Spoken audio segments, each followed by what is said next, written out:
Naoki Sakai is a friend of ours. He has been visiting us many times in the past several years. And also stays with us as a resident scholar offering semester courses, I think at least once or twice, right? Yeah, right. Yes.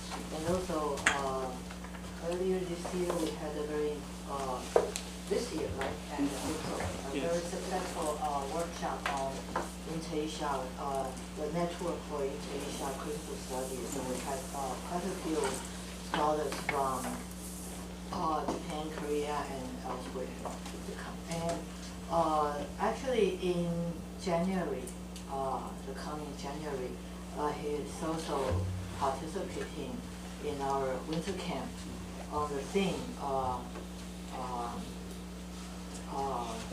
conflict and justice of the precarious bodies in Inter-Asia society. So I'm very happy to have him here again. And we are also looking forward to a series of activities that he is helping us to organize in spring, in April, May, and June. So people could look forward to it, because we will have 2 or 3 very important also workshops on conflict and decolonization, and also issues that shared in Northeast Asia, Japan, Korea, Taiwan. And so we will have scholars from these places, including Sandra Masaka, who has agreed to come. So that's great. And we all know that Professor Sakai is currently a professor at Cornell University, affiliated with comparative literature and Asian studies, and graduate faculty of feminine, gender and sexuality studies, and so on. So actually last time when he was here, he gave a very interesting talk on the end of Bas Americana, and also relating to the situation in Japan and the rise of nationalism, or the more and more inclusive and retrospective atmosphere among the young people. The title of his talk was The Nationalism of Hikikomori. Komori. 简居族. But there are also other important lectures he gave recently, including relational identity, from relational identity to specific identity, on equality and nationality, and language as accountable, and the regime of translation, and the question of Kokutai, the body of the nation, the pastorate and national self-assertion, 国体睦邻 and 民族自觉, and civilizational transference in area studies, so that we relate to today's topic, the ends of area studies and the question of theory and anthropological difference. Of course, I didn't introduce his earlier works, which was very important and influential, the works on translation theories and the work on Kokutai, 国体, and 主体, 实态. So for those, I believe that many of our students and colleagues have read and studied them immediately. So I'll stop here, and let's welcome Professor Sakai.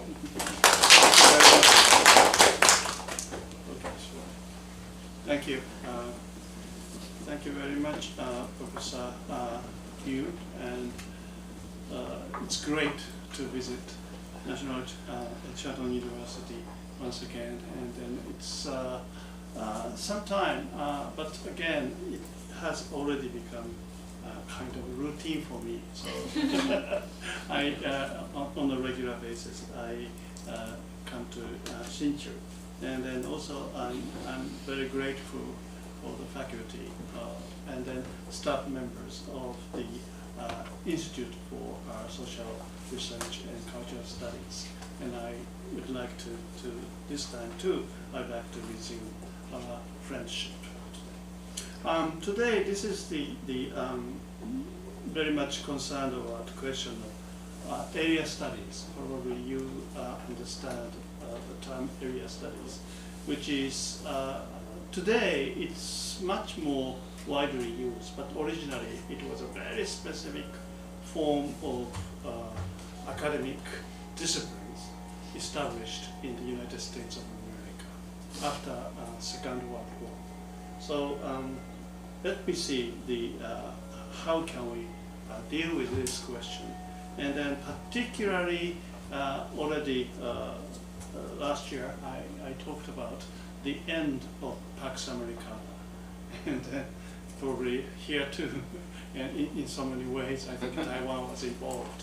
The most drastic form you already witnessed, the collapse of American empire, and then new president is, in a sense, in one way or another, symbolizes this collapse of empire.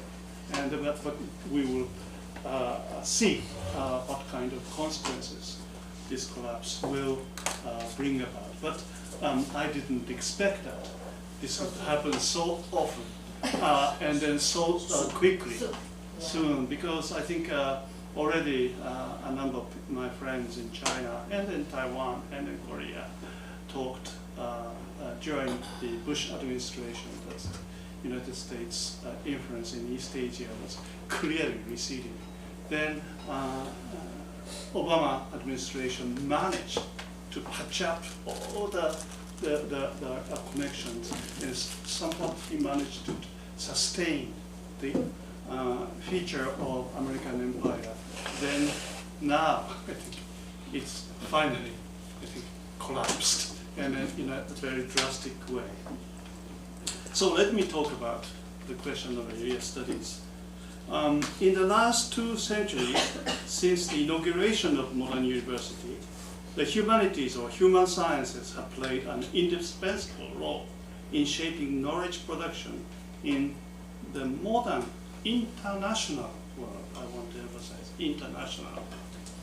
Of course, it goes without saying that astounding development in natural sciences and emergence of social sciences, that is, social sciences as a new form of knowledge emerged in the 18th century. Prior to this, we didn't know anything about social sciences. It cannot be underestimated in the expansion of the modern university system and higher education. Of course, university itself, in particular in Europe, it's a very, very old institution which existed for the last 8 or even 900 years. But it transformed itself in 18th century, and then it became very, very important institution which played the central role in the production of knowledge in modern society.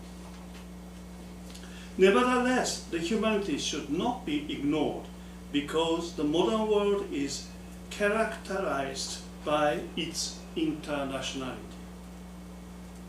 The constitution of the humanities reflects this international principle of modern world, while specifically modern concept of internationality implies that the world has been bifurcated into 2 kinds of humanities. One is called humanitas, it's directly coming from Latin, and then the other one is usually referred to anthropos, coming from Greek, and both mean human being. In allusion to the geography of their residential regions, these 2 bifurcated terms are also labeled more recently, in particular the 20th century, the West and the Rest. The West initially meant the peoples and their regions that could organize themselves and their territories according to the principle of territorial national state sovereignty, whereas the rest meant those regions outside the West and their inhabitants who were incapable of forming their own national states. An area without national state sovereignty served as a justification for an external force to intervene there for the purpose of colonization.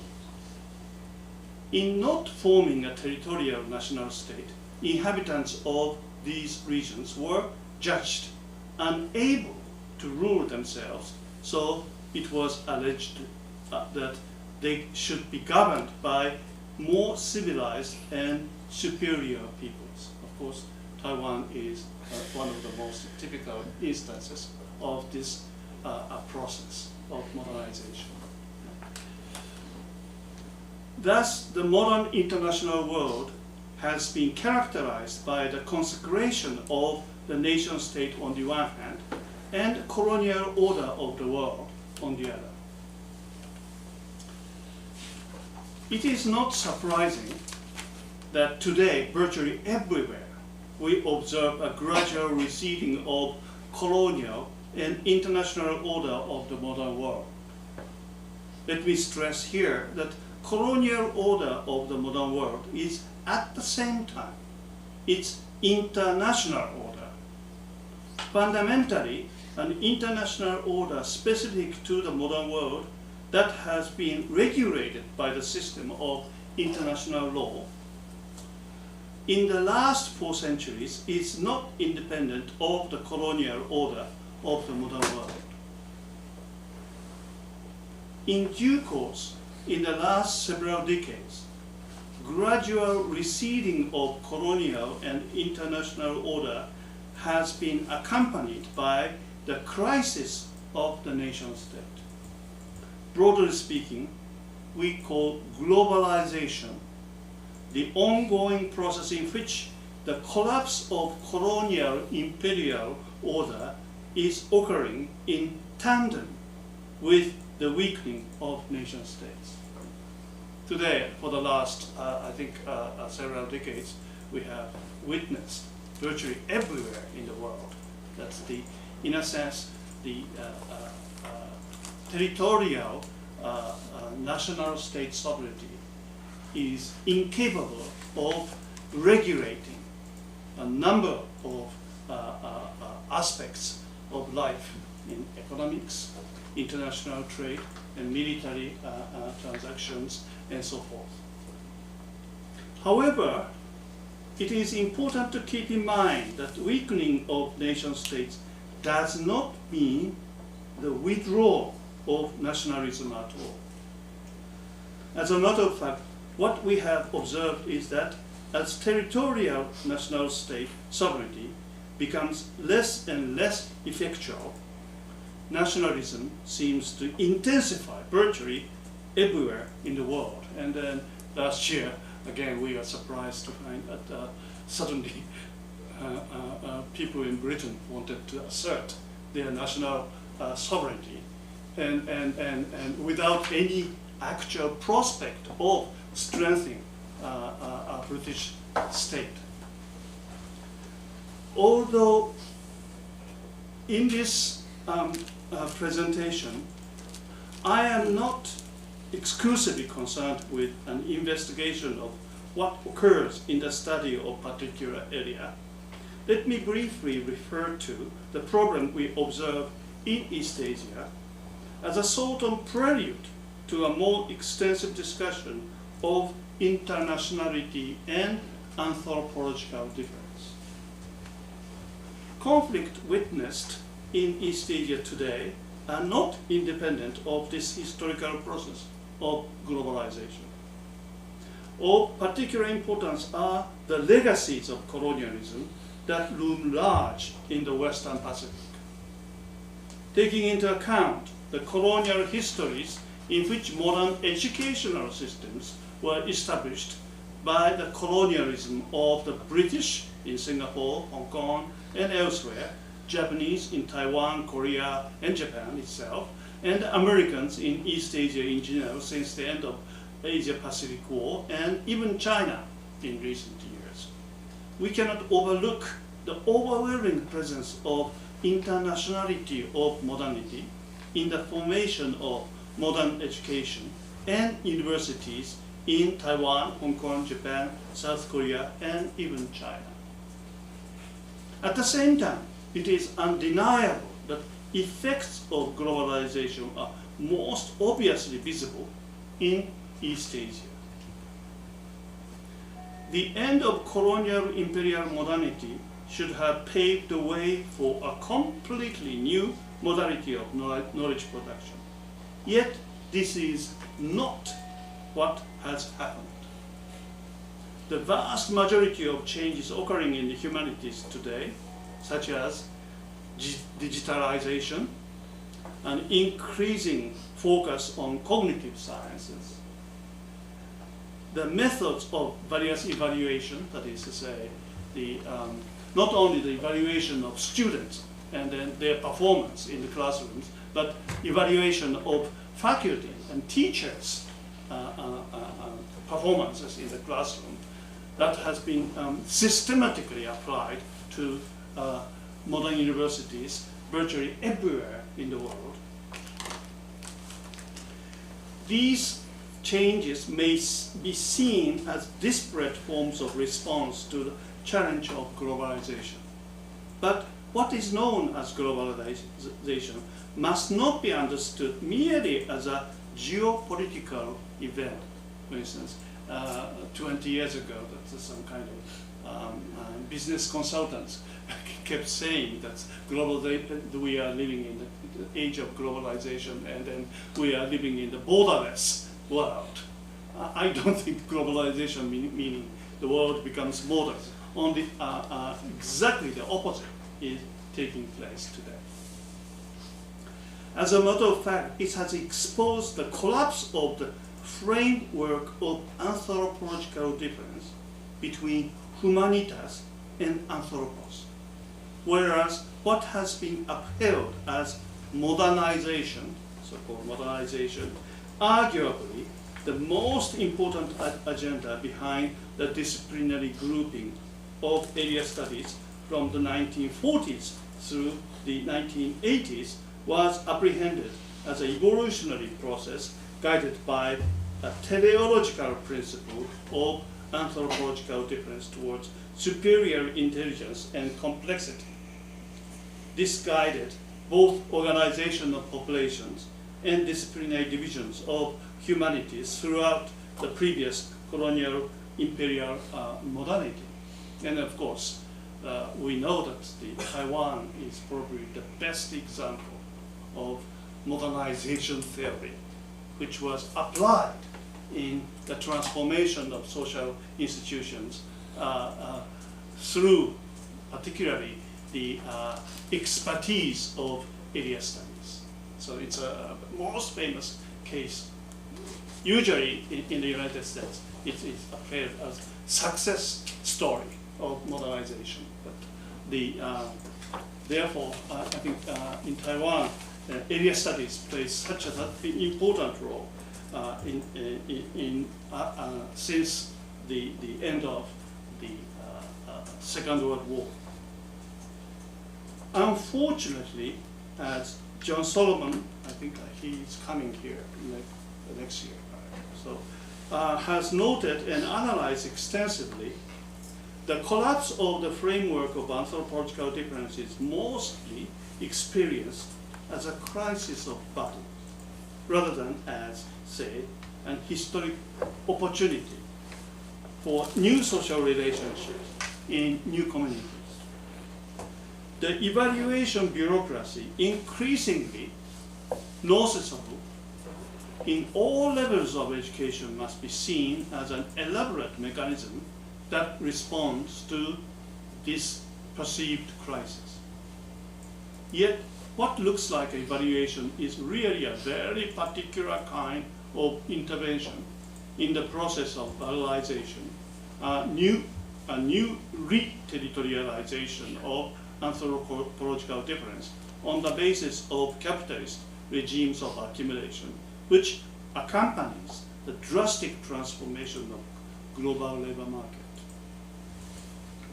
What must be noted in this new articulation of anthropological difference is its revision away from the binary of humanitas and anthropos towards something else.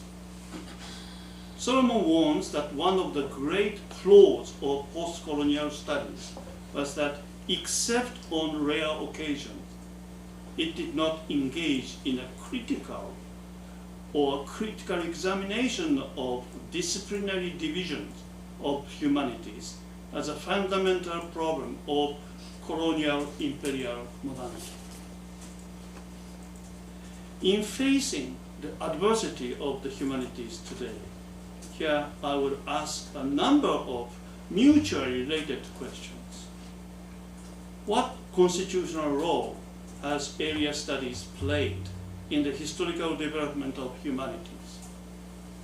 How can area studies justify its continuing existence in modern universities and higher education in contradistinction to those humanistic disciplines not integrated into area studies programs?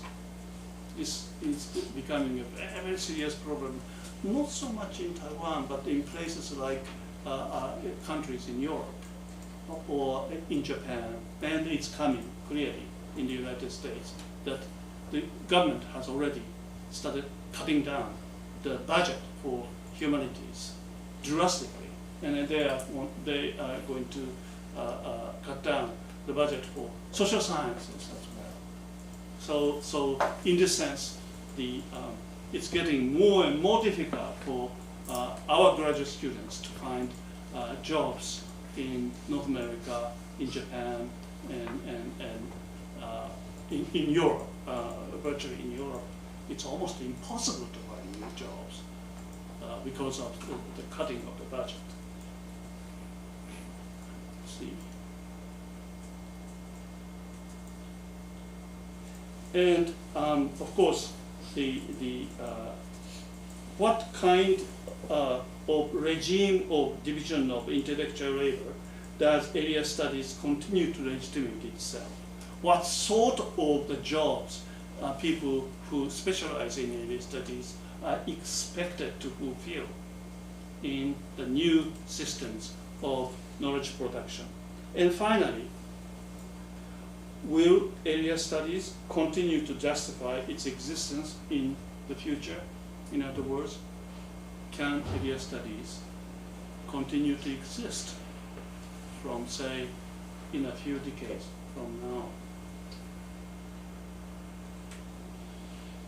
In order to understand why teleological principle of anthropological difference has played such a significant role in modern academia, we must first look at the disciplinary configuration of human nature, generally referred to as the humanities or human sciences, that has been institutionalized within historically specific bipolar structure.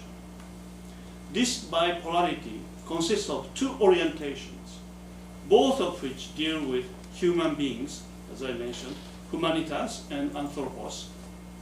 Subsumed under the first orientation is a group of normative sciences without geopolitical modifiers, or of disciplinary genres of knowledge production, such as psychology, philosophy, on what has been regarded as humanitas, or human beings in general. Subsumed under the second are particular disciplines of knowledge production on what have been seen as anthropos, or human beings in their specificity, whose particularity is marked by geopolitical adjectivals, such as Indian and Chinese in Indian Chinese philosophies. you have, on the one hand, philosophy as a discipline, but you also have Indian or Chinese philosophies. And usually Chinese or Indian philosophies are not included in philosophy department. Thus, these two orientations correspond to the types of human beings whose difference from each other supposedly legitimates a disciplinary differentiation. It is widely believed that these names of normative sciences without modifiers, such as psychology and philosophy, have been received from the European tradition, and that they developed as disciplinary forms of knowledge as universities transformed themselves into modern educational and disciplinary institutions for modern territorial national sovereignty within Europe. The assumed universality of humanitas and its normative status have been endorsed within the framework of modern national education. In contrast, human sciences for anthropos have dealt with human nature in their regional, cultural, or historical specificities, and with exotic knowledge that accumulated as Europe expanded and encountered alien peoples and strange places. In other words, humanistic sciences on anthropos are supposed to cover Europe's meeting with its others or with the rest of the world. To the extent Europe assumes a position of centrality, European humanity serves as the standard for knowledge production, as the norm for the humanities. It has been assumed, therefore, human sciences on humanitas must be given a normative status, and their knowledge be deployed in the modality of universality, whereas human and social sciences on anthropos must be given a derivative status with their knowledge in the modality of particularity. It is on the basis of teleological principle of anthropological difference that these two distinct orientations in humanistic knowledge have been produced and reproduced. Anthropological difference has thus served as a principle of civilizational identity, thanks to which one unique type of life attitude, characterized as, this is the very famous quote, the spiritual shape of European humanity, is distinguished from the other types to be found in the rest of humanity. In this regard, we must remind ourselves that these two orientations in the humanities do not only address the disciplinary configuration of human sciences, but also, in the era of globalization, they depict, outline how knowledge in the humanity has been collected and disseminated in the world. In this regard, prevailing discourses about the global circulation of knowledge map two distinct flows of academic knowledge as commodity, that is, as information. The first is a centrifugal flow of information about how to classify domains of knowledge, how to evaluate given empirical data, how to negotiate with the variety and incommensurability inherent in the body of empirical data from peripheries in relation to international generality, and how to render intelligible the details and trivia coming from particular peripheral sites to the audience of metropolitan centers. Academic information of this kind is generally called theory, and its production has largely occurred according to a historical specific division of intellectual labor, in which theory is associated with historical construct, the West, and moves from there to the rest of the world. The second is the centripetal flow from peripheral sites to various metropolitan centers. This flow of factual data provided by the periphery is, however, not immediately intelligible to those unfamiliar with local context. Such obstacles to transparent communication are often attributed conceptually to the particular conditions of local sites, indigenous population, and their histories. Such information is regarded as too raw or too particularistic to be understood by non-specialist metropolitan readership due to its dense empirical content. Thus, it requires translation into a more general theoretical language, most often today English. Thus, bipolar structure of humanistic knowledge synthesizes two formations: the differentiation of normative sciences from derivative ones on the one hand, and contrast of centrifugal and centripetal circulation on the other. By the Eurocentricity inherent in the humanities, therefore, we are calling attention not only to the bifurcation of knowledge in terms of human beings in generality, the normative generality that applies to human being in general, and human beings in particularity, the idiosyncrasy specific to the locality, but also potentiality of global dissemination or the lack thereof. That's one of the reasons why anywhere in the world, when people try to study theory, they don't need to study, for instance, Chinese, but they have to study English, or in old days, they have to study French and German. And the formation of the humanity itself is very closely connected to the historical development of modern international world. And of course, you have to see the legacies of colonialism as a principle according to which the modern knowledge has been institutionalized. Immediately after devastation of the First World War, Paul Valéry, it's a French poet, concluded that Europe could only find its uniqueness in the essential openness and universality to which it was allegedly committed. Only through its continual self-transformation and self-innovation in the project of self-transcendence could it, meaning Europe, retain the identity of Europe.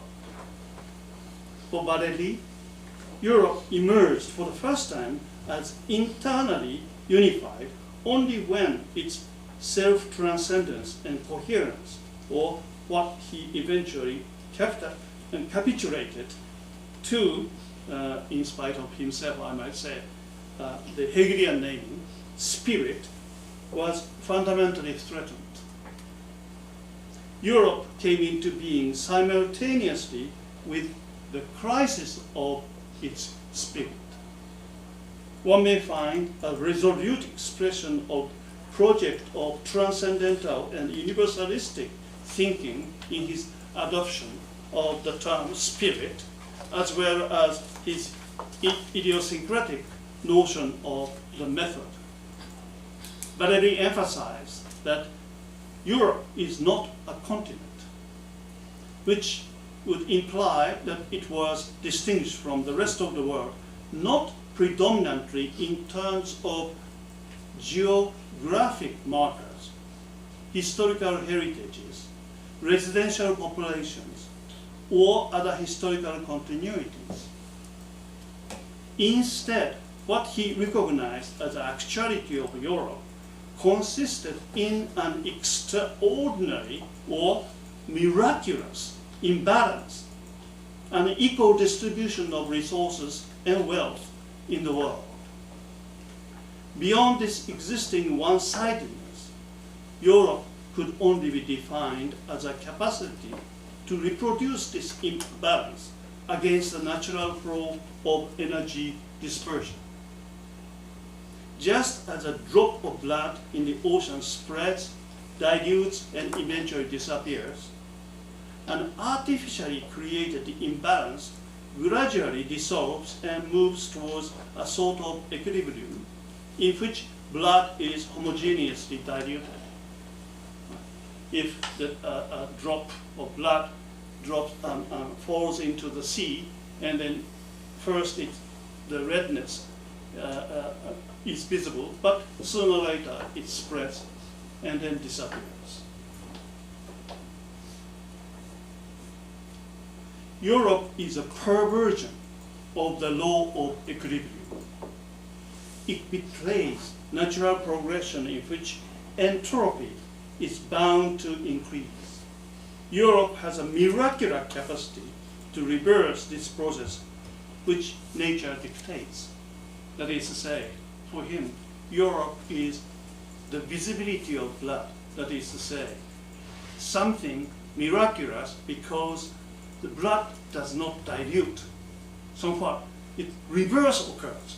So in this sense, it is against the law of nature, which is called by Europe. Valéry believed that Europe could only find its unity in the essential openness and universality to which it is committed. But precisely because of its adherence to what makes it possible for Europe to exist, it could not help being exposed to the constant danger of its dilution and so forth.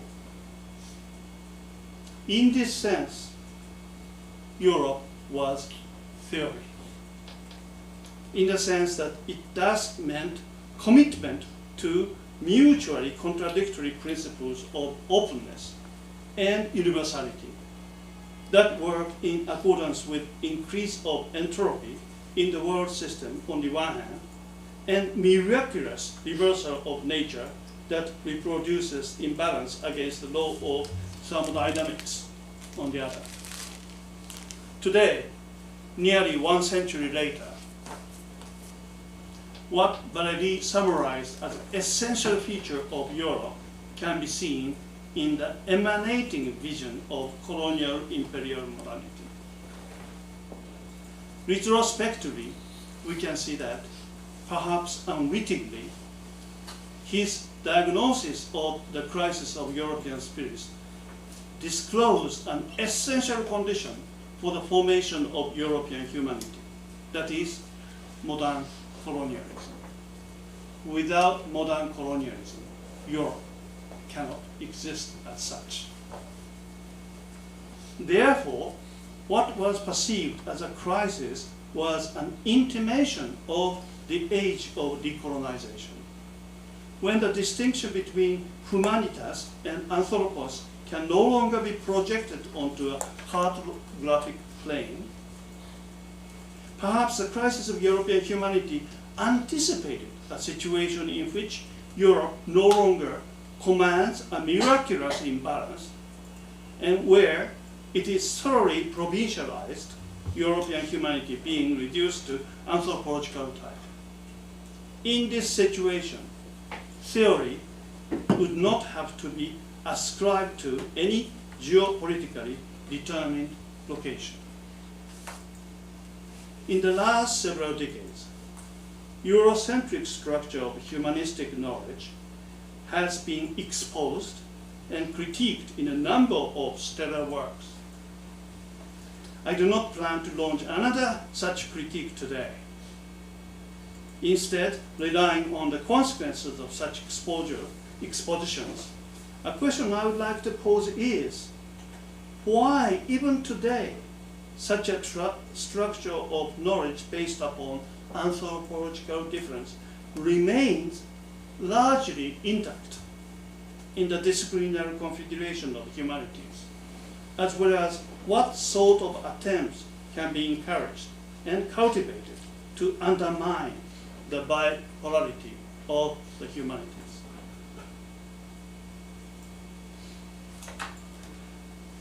Area studies is an interdisciplinary arrangement in which both normative human sciences and regional and local knowledge have been mobilized to produce knowledge on areas. Unlike the notion of territory, which is closely affiliated with population and state sovereignty in the modern international world, area is essentially an apparatus by which to capture, regulate, manage, and reign over a region or populace that is a remote and exotic object of concern. Unlike territory that defines the extent of sovereignty or a sovereign state in the system of international law, area is a colonial apparatus, an extension of imperial governmentality beyond the land space of territorial and national state sovereignty. This is one reason why, despite repeated attempts, area studies has been applied only to regions outside North Atlantic, sometimes called the West in this case, namely Western Europe and North America, but excluding Mexico. So you don't find the institution of area studies about North America or institution of area studies about Western Europe. Interesting enough, Eastern Europe is very often object of area studies. Yeah. And then again, Canada is not object of area studies, but Mexico is. So you can see how classification itself is working.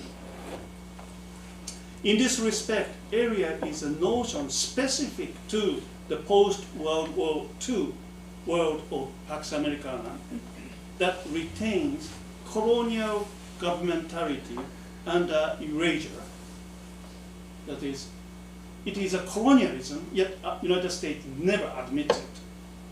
Deliberately from 1940s onward, United States rejected the term colonialism. So always United States wanted to pretend to be against the colonialism. Yet, in fact, for instance, Taiwan is the best case of colonial governmentality exercised by United States, or Japan and South Korea and so forth. However, it is important to keep in mind that principle of territoriality, which represents the integral unity of nation-state sovereignty, is not totally discarded. Consequently, national disciplines organized under the general rule of territoriality, national history, national literature, and so forth, in countries of the rest are in a peculiar complicity with the disciplines of area studies in the United States.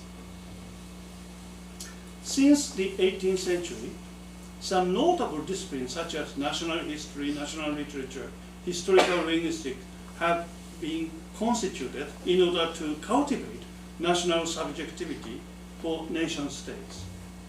These disciplines have indeed been framed within the notion of national territory. In the formation of state and its subject population, each nation state tried to create its apparatus of national subject technology. National history, national literature, national language, and so forth, even though development of these institutions did not necessarily follow the same chronology. Accompanying the formation of territorial national state sovereignty was invention of national language as a basic medium in which to conduct academic conversation. Again, I think in order to see the particularity of this formation, Taiwan is an excellent case in which, in fact, it is impossible to talk about national language as naturally given in this context.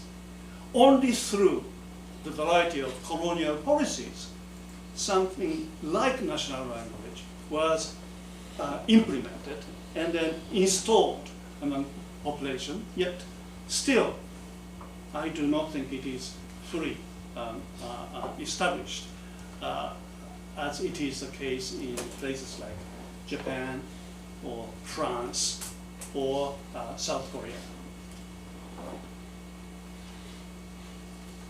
Accompanying, the core project in the production of national subjectivity has been the subjective technology of national translation. Prior to the establishment of modern human sciences, academic knowledge was expressed and conserved in such classical languages as Latin, Sanskrit, Arabic, and classical Chinese, each of which was independent of particular nation, ethnicity, or nationality. Of course, in pre-modern world, notion of nation itself didn't exist. Of course, local languages were often used in the pedagogy, correspondence, debates in academia, and daily transactions, but authorized form of academic knowledge was most often sought in those universal and cosmopolitan languages.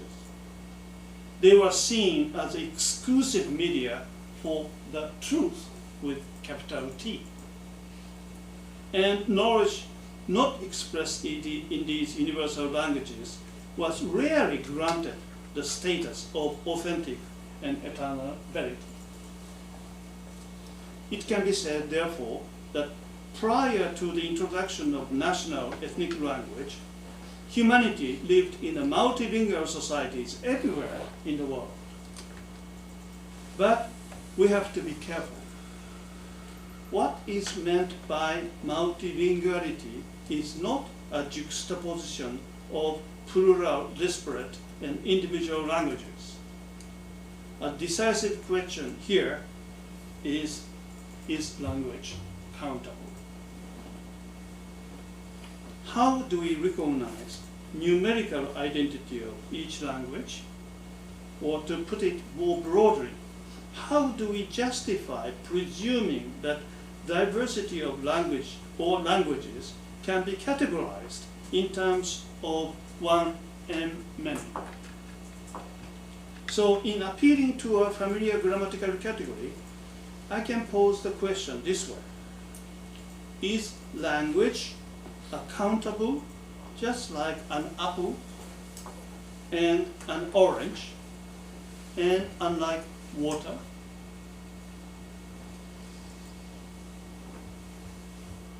What I am calling into question is the unity of language, a certain positivity of discourse, or a historical a priori, by which we understand what is at issue whenever a different language or difference in language is at stake. What allows us to represent language as a unity? That is the question I have to pursue. From the outset of Reformation in Western Europe, however, the relationship between the classical universal language and local particular ones has undergone radical change.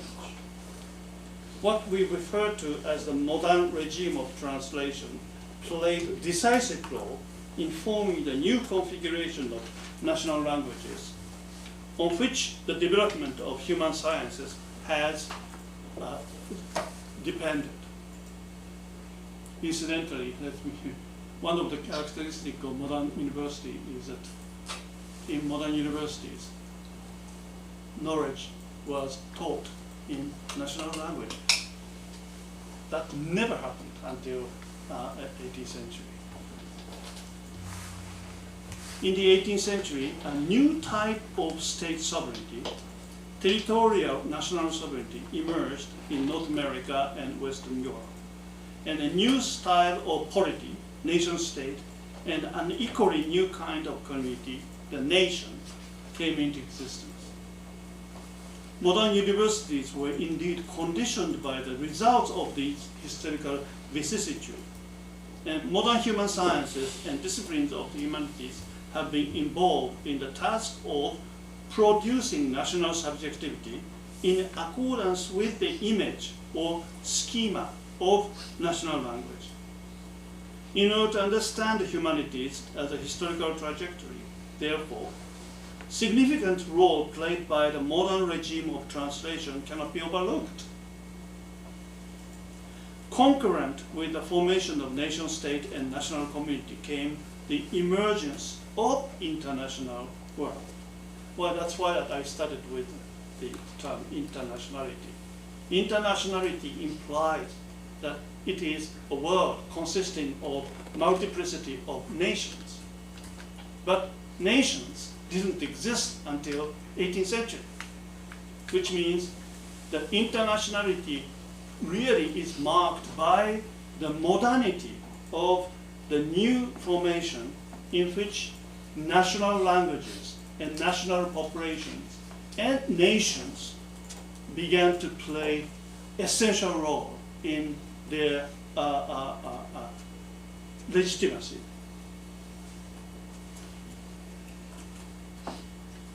This notion of international world was closely associated with the system of international law, generally referred to as the Jus Publicum Europeum. In the early phases of modernity, unlike today, this did not mean the coming of states covering the entire earth. The international world signaled the part of the world in which territorial sovereign state rule, and in due course, the rest of the world that did not accept the system of international law was excluded from it. The most typical case in this is China. Until 19th century, China refused to accept the international law. And as a result, of course, British, French, Japanese, Americans all used military violence to subdue, step by step, the political authority of Chinese dynasty. And similar thing happened in the rest of the world, and which we now call modern colonialism. So when you talk about modern colonialism, you always have to refer to the existence of international law. Consequently, disciplinary configuration in the humanities reflects this political reality of the modern world. It has developed within the institutional framework that in recent decades has been referred to as the West and the rest, and distinction implied above as humanitas from anthropos.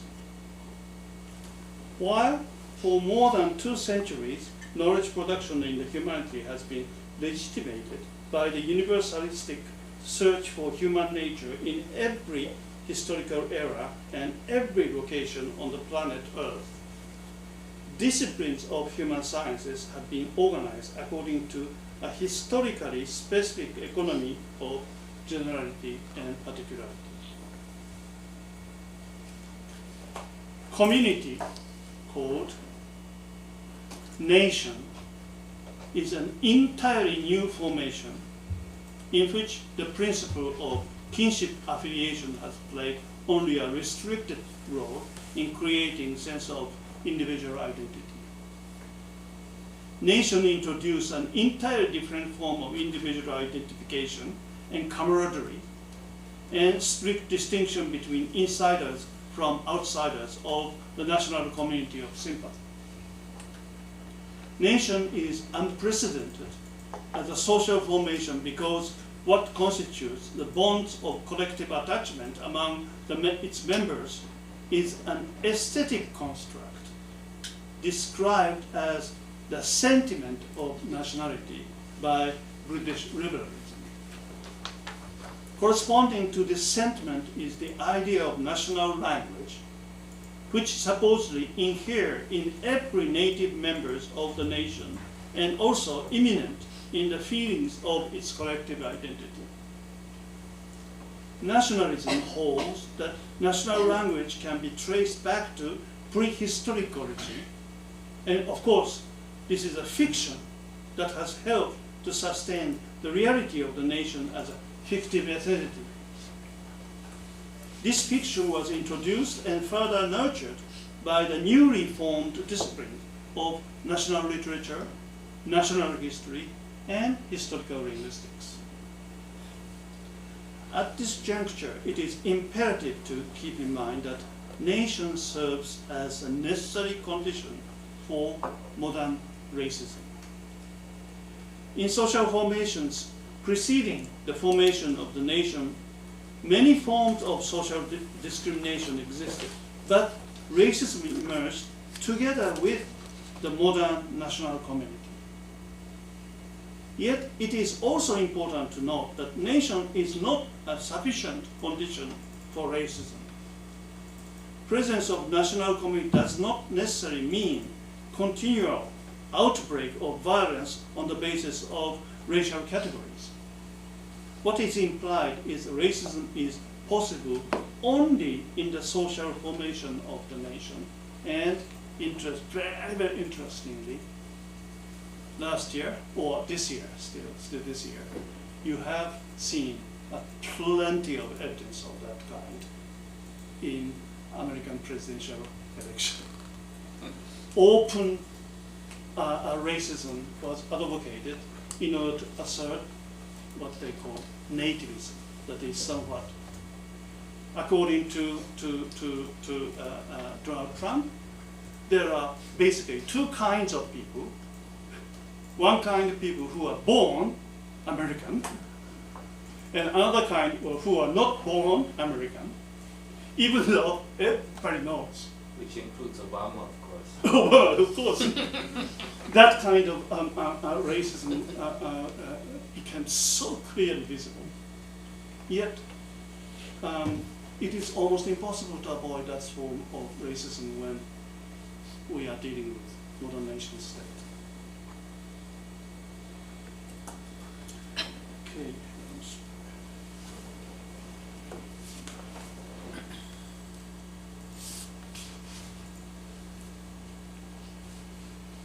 Despite the myth of its origin, however, national language is always a product of internationality.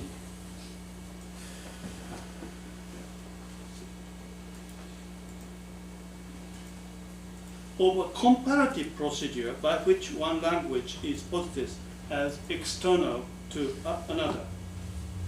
It does not derive from the remote origin. Instead, it is constituted in relation to another language through what I have elsewhere called schematism or configuration.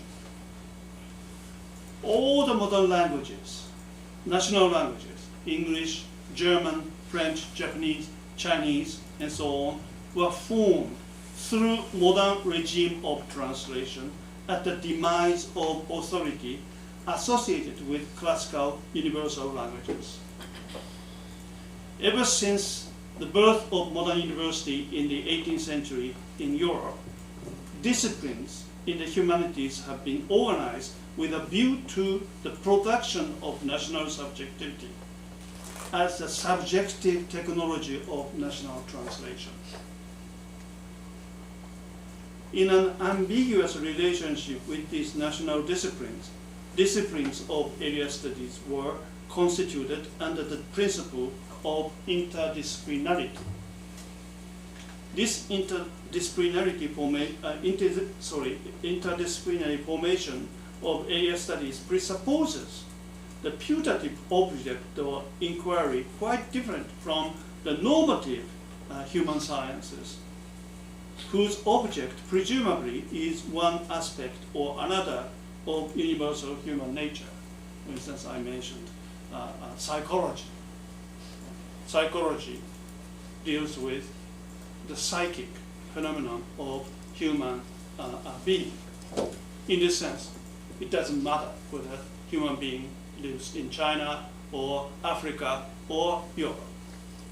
So in this sense, psychology assumes its object is not particularly localized.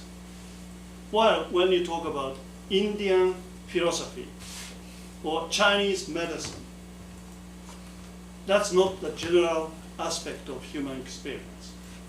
Rather, it is a very specific region and then a set of people. So when you talk about Chinese or Indian philosophy, you study, first of all, the kind of philosophical knowledge produced by people in South Asia. Therefore, that's one of the reasons why Indian philosophy is not included in the discipline of philosophy. Rather, it is almost always included in the discipline of area studies. In an ambiguous relationship with national disciplines, disciplines of area studies were constituted under the principle of interdisciplinarity. This interdisciplinary formation of area studies presupposes, as I mentioned, the putative object of inquiry quite different from the normative human sciences, whose object presumably is one aspect or another of universal human nature. What binds the disparate disciplines in the area studies, literature, sociology, history, linguistics, religious studies, political science, ethnography, and so forth, is not one or another aspect of human nature, but rather the region or people of an area. Subsumed under Chinese studies, as an area studies, for instance, are Chinese literature, sociology of rural development in China, historical linguistics of Chinese languages, and history of Chinese politics and thought, and legal studies of Chinese law, and so forth. None of these shares common epistemic object with other disciplines in the same area studies, except for the very idea of China and its people. Area studies follows a different grammar, so to say, in terms of which the object of its inquiry is differently organized from the normative sciences in the humanities. As suggested above, this ambiguous distinction between normative sciences and area studies boils down to the difference between humanitas and anthropos. Let us apprehend this principle of binary configuration as pertinent to one type of what Etienne Balibar called anthropological difference. The distinction of one kind of humanity from the rest, in which terms knowledge in the humanity has been produced, organized, justified in order for the rules of academic conduct, protocols of research, methods of teaching, and significance of attained truths to be institutionalized with respect to the positionalities of researcher, audience, academic managers, such as faculty members, apprentices, or students, university administrators, and staff, and so forth. In short, anthropological difference is a matter of power that has sustained the production of knowledge in the humanities. Today, it is only too obvious the legacies of the Cold War in the historical formation of area studies must be discarded. Furthermore, disciplines of the humanities in higher education are in turmoil, not only in the United States, but everywhere in the world, including Western Europe and East Asia. Regardless of whether or not one agrees, there is no denying that humanities are in transition. So responding to this contemporary situation facing the humanities today, therefore, we propose to speculate on the theme of anthropological difference and the end of area studies, in which we discuss institutional framework of the West and the rest, or of the opposition of humanitas and anthropos.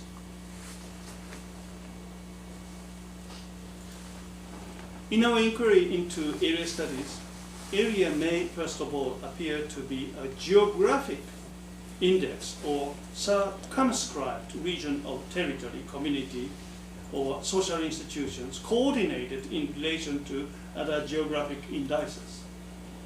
One may be tempted to start with the assumption that area is a location or identifiable spatial index which from the outset is accommodated with the space of geographic location. It is important to note, however, that the area in the disciplinary formation of area studies refers not only to determined locality in geographic configuration. It must also and always designate coming into being of geographic order without which a spot, a border, or enclosure cannot be located. In other words, area is an act or performativity corresponding to the grammatical category of the verb, while it is also taken to be the nominal. It is in this precise respect the area is ambiguous. In order to render geographic location intelligible at all, what must be introduced into the otherwise amorphous material flow is an order of measurement and axis of scale or system of grid. For it is impossible to identify the position of territory, community, or sovereignty geographically and geopolitically without the portion of Earth's surface in question being ordered with respect to its spatial measurability without being transformed into space of comparison. To identify an area is to inscribe it within the order of spatial coordinates in relation to other localizable reference, thereby to render a space in which to compare an area external to others. In short, the area signifies not only a determined location in geographic space ordered and measured in terms of latitude and longitude, it also implies transformation of space from a smooth into striated one, to borrow the vocabulary of Gilles Deleuze and Félix Guattari. At the same time, area presents itself as an assembly or congregation of multitudes of things that are in one way or another qualitatively similar to one another and next to one another to form a neighborhood. An area is recognized as if it were an enclosure internally unified. It follows that components of an area are expected to share some commonality. They are supposed to be homogeneous. In turn, the communality of the assembly of configuration is most often represented by the figure of area. In area studies, it is well known that figure of national, ethnic culture or language has so often been confused with an area itself, so that it has been very difficult to evade the presumption that, as most typically observable in the early phase of area studies, where area studies essentially started during the Second World War. It's a war effort, and then was established in universities in the late 1940s and 50s. And around that time, the area studies was most typically represented in national character studies.